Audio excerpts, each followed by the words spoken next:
Hey, how's it going? Today I'm talking about getting fast enough for photo stops. This is Running to the Castle, a podcast for injury-prone Run Disney runners on a journey to running magical miles. Join me, Dr. Allie, as I share the secrets I've gathered as a runner, doctor of physical therapy, and coach. You'll learn the exact ways I get my clients to the castle strong without feeling broken or held together with KT tape as they cross the finish line. Obviously, we love photo stops. That's why a lot of us do the Run Disney races. Getting those character stops is so much fun, especially when it's a rare or obscure character that typically isn't out in the parks. That's what happened to me in the half marathon at Marathon Weekend 2024.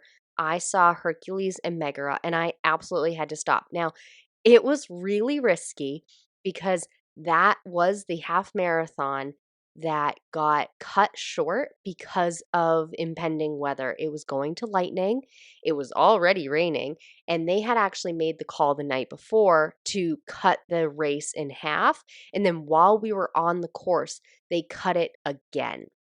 So it ended up being half of a half and not even a half. So I missed, or I just surpassed the marker before they cut it. And so I did the 7.1 miles or whatever the point two or whatever it ended up being for that. But I do know that some runners only hit the 5 or 6 mile mark because of where they ended up cutting it short. It was really weird because I had actually gone to the bathroom, and when I came back out, there was like nobody around. And so I kept running, and I did very quickly catch up to other people, but it was really weird. But because of that, there really weren't a ton of character stops out just in general because it was already cut in half.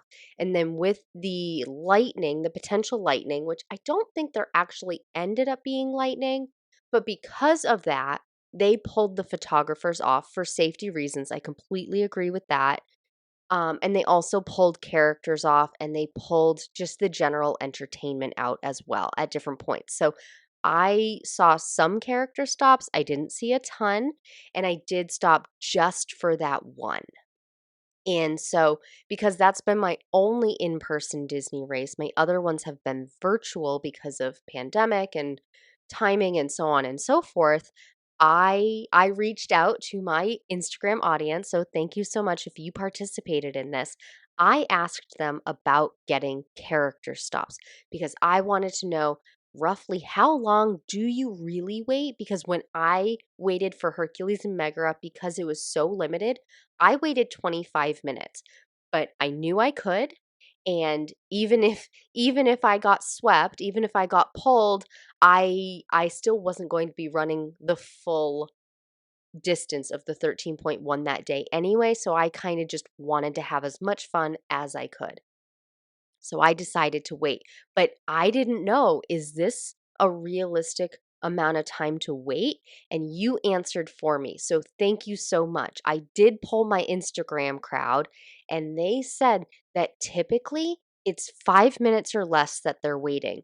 Some runners would say that Corral A, you can be in and out less than a minute, literally jump in, jump out.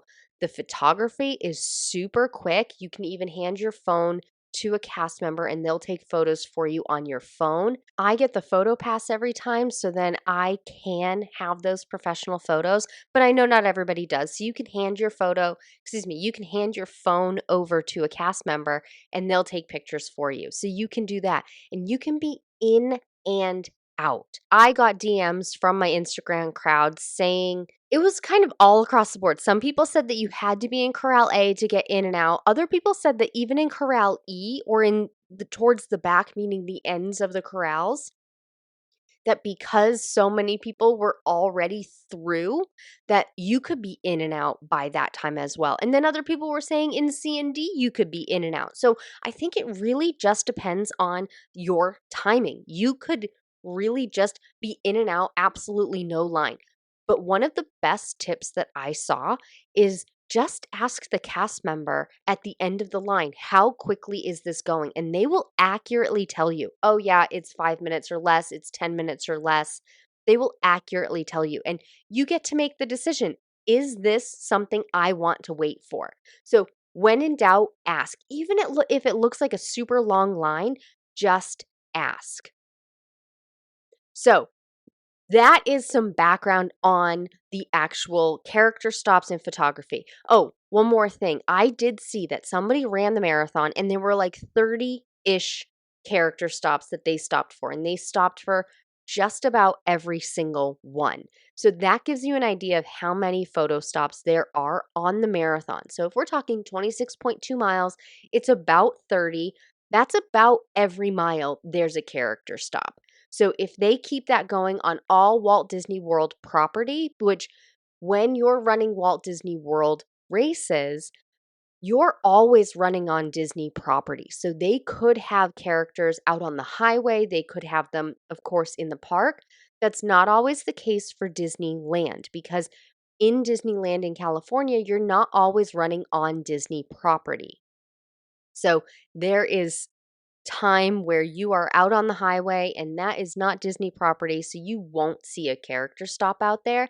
It has to be on Disney property.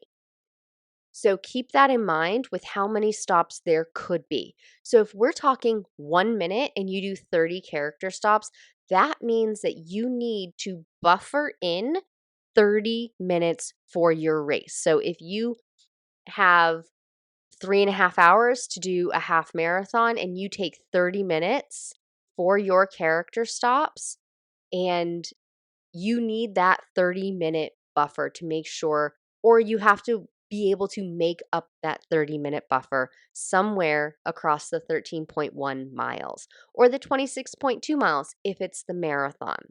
So, how do you do that?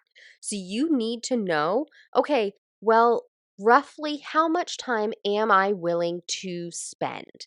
Am I really only willing to spend 2 minutes per character and then factor it in? You can do some digging. I know a lot of locals in in Orlando, in the Disney World area in Florida, they will go out and see where the characters are stopped, where the character stop is, and what characters they are. And sometimes people leak that ahead of time. They do try and keep that really under wraps, so you can't always get a notice of it. But if you do know a little bit ahead of time, especially with whatever the theme is, like for the 2024 marathon weekend, they did the decades themes. So the races, we knew that the marathon was going to be the 2000s to present, and the half marathon was the 80s and 90s. So it gave you an idea of what character stops you may be running into. So you might be able to guess a little bit. And when that happened, I gave myself I said, if I see joy or sadness, or I see Hercules or Megara, I would stop. And since I knew that Inside Out was not going to have characters out on the half marathon because they weren't in the 80s and 90s, I knew I could kick that right out. I was not going to pass them. But there was going to be potential for Hercules and Megara. So that's what I saw and that's what I did. So you can kind of play around with it and get a game plan in your head ahead of time to make that decision. Am I going to stop or am I not? Don't mull over it during the race. If you're really, really second guessing it, like, oh, I really want to stop. I really want to stop. Just stop because you're going to waste the same amount of time thinking about it as you would just waiting in line for them. So just go wait in line and get your photo and then continue on your way. But how do you actually get faster for it? So take into account how many stops you're willing to stop for and about how long you're going to stop for. Let's say it does take you 5 minutes and you want to do 6 character stops. There are 6 that you're like, oh my God, I have never seen these. I really want them. I am dressed as that character. That might be one of the reasons that you stop. Then that's going to take you 30 minutes. And over the course of a half marathon, that means you need to add 2.3 minutes per mile onto your pace. You need to make that up, I mean. because that's how much time you'll be waiting around for character stops. So, good news is, historically, myself and other clients, race day adrenaline has typically got my clients 1.5 to 2.5 minutes faster per mile on average. So, that's already 2 minutes right there. You're already running that much faster just because of race day adrenaline, just the whole vibe that's happening, and you're going for it, as opposed, and this is compared to your general long run. So if you follow my training plans, I say that your long run should be slow, and it's typically 30% slower than race pace, but it could vary a little bit depending on how well you're doing with keeping up with the actual pace, and just overall how you're training. But race day, you can anticipate 1.5 to 2.5 minutes per mile faster just because it's race day. Plus, if you're really hydrating, really fueling the right way, and carb loading ahead of time, you have all of this built up energy. And that's not even to mention tapering the right way. When you taper the right way, you are storing all of that energy for the 2 to 3 weeks leading up to your race, and you are ready to go. You are going to have energy to just go for it on race day. So all of those things are working in your favor already.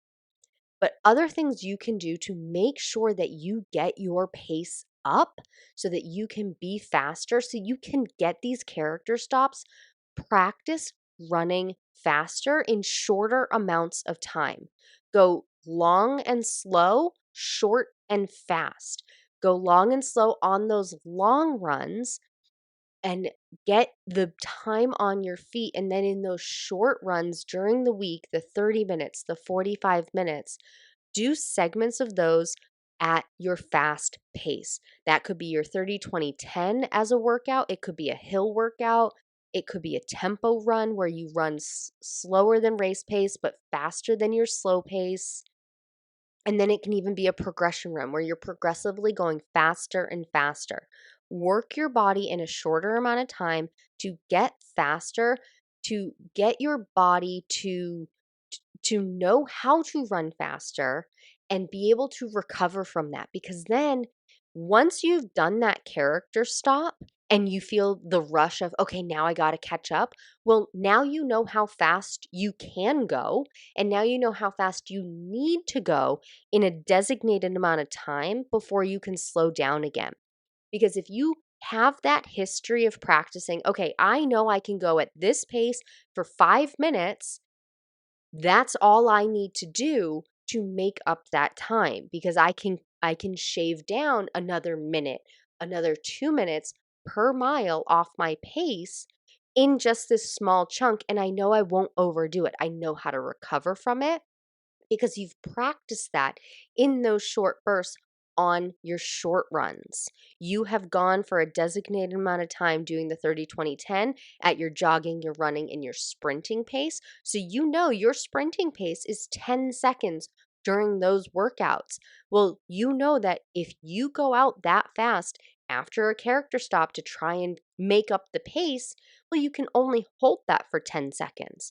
But you know what pace you could hold at a good solid run for 5 minutes because you have done it before in your various workouts, in your tempo run, in your pace testing.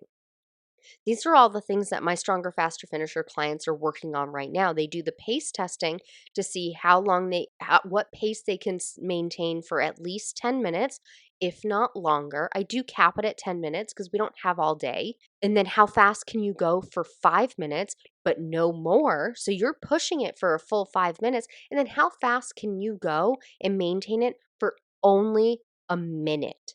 Nothing longer. And based on practicing those and then using those paces during your speed workouts, not only do you get faster, but you also know what your body can withstand. Oh, this pace is my 5-minute pace. This pace is my moderate pace. I can only hold this for 5 minutes, but I need to make up 10 minutes. Well, this isn't going to work. So I'm going to need to back off, maybe not as much as the 10+ minute pace, because maybe you can push those limits more, but and you won't gas out and you won't be too tired.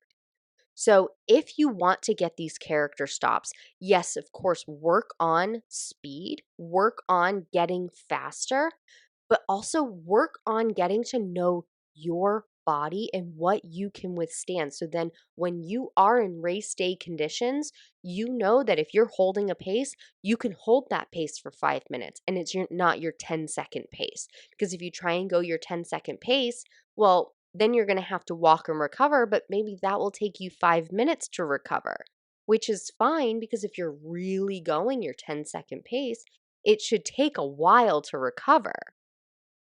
But now you know that when you do that on race day, it, it's the math isn't going to math for you. It's not going to work out. So you're going to need to tone it down.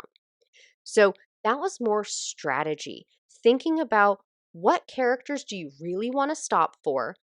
Ask the cast member how long the line actually is taking and decide, okay, if I stop for 6 characters and it takes up to 5 minutes, am I okay with 30 minutes that I need to make up somewhere along the way during the race? Do I have that buffer? If you have that buffer where you start 30 minutes ahead of the balloon ladies, well, you might not have to change anything.